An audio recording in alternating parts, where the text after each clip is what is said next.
So here's a turnaround story for you. I went from living in the spare room of my sister's house with a black bag full of clothes to becoming a managing director. And here's the one thing that made the difference. And it wasn't therapy, it's not rest, it's not the mindset shifts, it's the decision that the person I was before the system got hold of me was worth still fighting for. Because burnout doesn't just exhaust you, it steals your identity.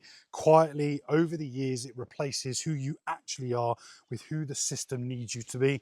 And by the time you collapse, you don't even know what you lost because you can't actually remember who you were before you started performing.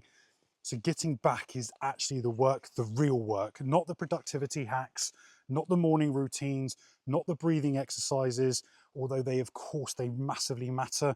The actual work of asking who I am when I am not producing. What do I actually value? What kind of leader do I want to be when the performance isn't actually the point anymore?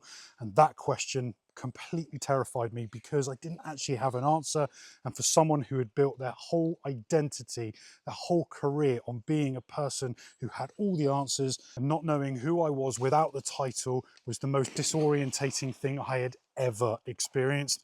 And it was also the beginning of absolutely everything, because now I regulate my nervous system first and always, because you cannot do this work in threat mode. Then when we rebuild, we do it and we realign with who we are, but in that order, because the order is absolutely everything. The other side of this isn't then just recovery. It's the best performance of your leadership career, built on something that is actually real this time, built on absolutely you. And if you're ready to find out what that looks like, all you need to do is book a discovery call in with me. No time wasters, please. Yes, you're going to have to invest, but I'm telling you now, it will be the best investment that you've had in a long time.